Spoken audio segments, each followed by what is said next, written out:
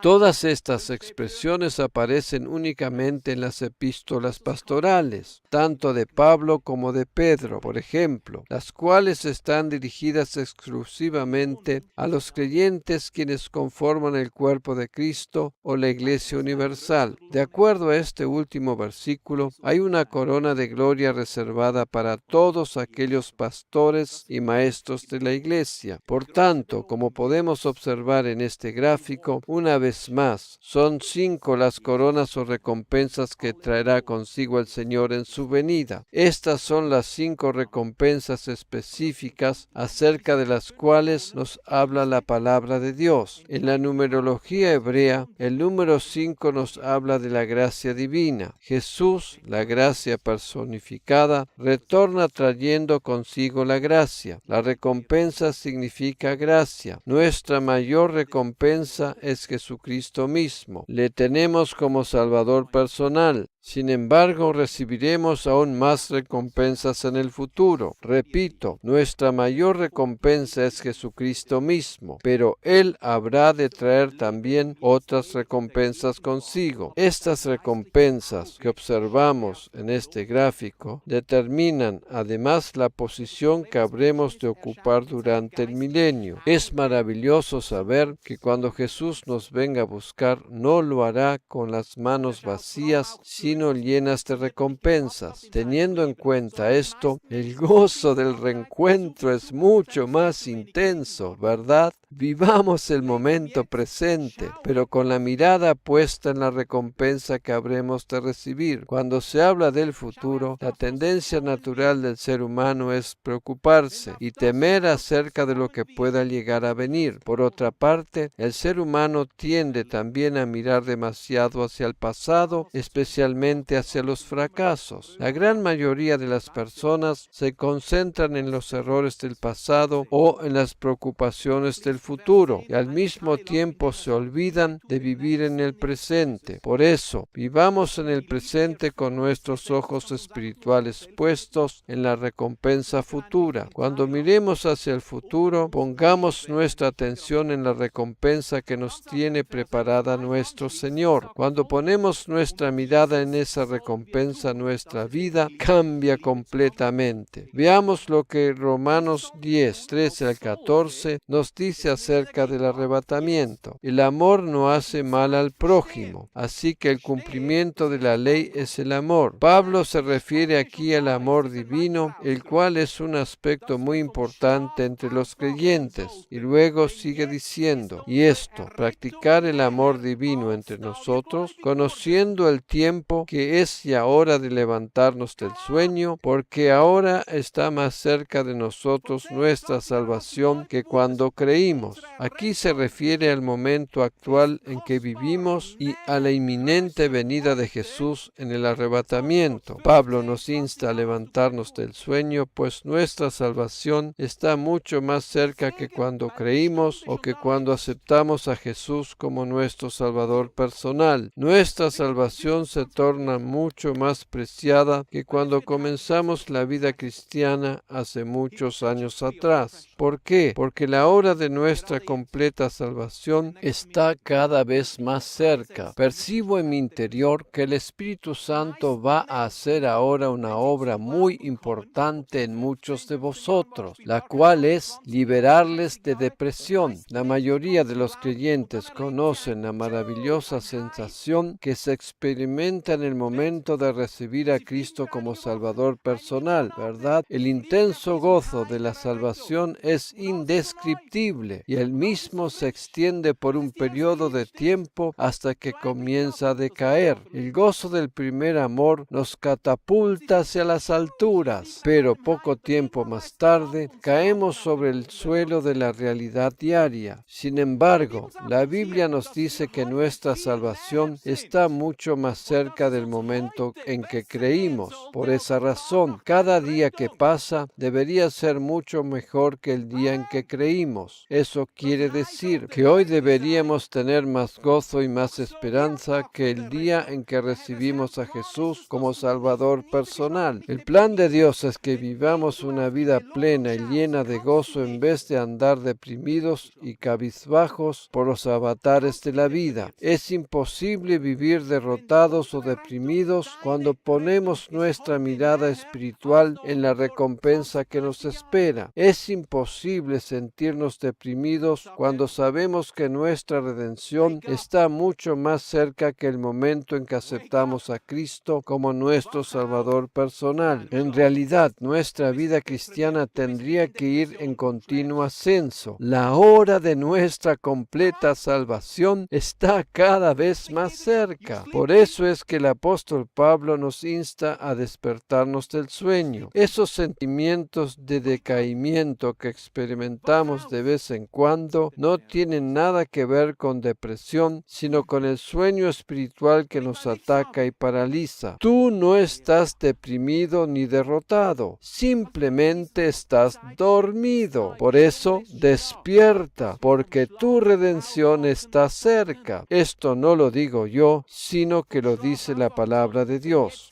Vamos a considerar el pasaje desde el versículo 11. Y esto, conociendo el tiempo, que es ya hora de levantarnos del sueño, porque ahora está más cerca de nosotros nuestra salvación que cuando creímos. Permíteme decirte una palabra de esperanza. No te preocupes por ese sentimiento de flojera y decaimiento. Todo está en orden contigo. Tú solo te estás despertando del sueño. Es posible que haya quienes intenten analizar dónde radica el problema contigo, pero no tengas en cuenta sus opiniones. Todo está en orden contigo. Siempre se necesita algo de tiempo para despertarse del todo, ¿verdad? A menudo, al despertarnos, nos quedamos tendidos en la cama todavía por un buen rato hasta que nos despertamos completamente, ¿verdad? Cuando tengas sentimientos de somnolencia y decaimiento, no te veas a ti mismo como sumiéndote en la depresión, sino como despertándote de un profundo sueño. Tu redención está cada vez más cerca. Este pasaje nos sigue diciendo: la noche está avanzada y se acerca el día. Desechemos pues las obras de las tinieblas y vistámonos las armas de la luz. La depresión es obra de las tinieblas. Por eso, el apóstol Pablo nos insta a desechar toda obra de las tinieblas y a vestirnos con las armas de la luz, ya que nuestra recompensa está cada vez más próxima. Pongamos nuestra mirada en la luz y en la recompensa que Cristo traerá consigo. Los versículos 13 y 14 nos dicen lo siguiente: andemos como de día, honestamente, no en glotonerías y borracheras, no en lujurias y lascivias, no en contiendas y envidia, sino vestíos del Señor Jesucristo y no proveáis para los deseos de la carne. Este último versículo equivale a apropiarse en fe de la recompensa que nos espera. Esperemos ese día con gozo. No esperemos vivamos ese día con temor o miedo, ya que esos sentimientos son contrarios al amor. En el amor no hay temor. Por el contrario, el verdadero amor echa fuera el temor. Por esa razón, al comienzo de este pasaje que estamos considerando, leímos: el amor no hace mal al prójimo. Así que el cumplimiento de la ley es el amor. Y luego que Pablo nos recomienda amarnos los unos a los otros, dice: vestíos del Señor Jesucristo y no proveáis para los deseos de la carne. Muy a menudo nos concentramos en las preocupaciones del futuro o en los errores del pasado y nos olvidamos de vivir el presente. No estoy diciendo con eso que dejemos de lado los medicamentos que nuestro cuerpo pueda estar necesitando, ni que echemos por la borda cosas que son importantes. Lo que quiero decir con eso de concentrarnos en el presente es no detenernos en los hierros del pasado, los cuales no podemos solucionar, ni en la preocupación y el miedo de lo que está por venir. Despertémonos del sueño y vivamos el presente con Cristo. Cuando ponemos nuestros ojos espirituales en el inminente arrebatamiento, nos mantenemos despiertos. El arrebatamiento es nuestra bendita esperanza. Amén.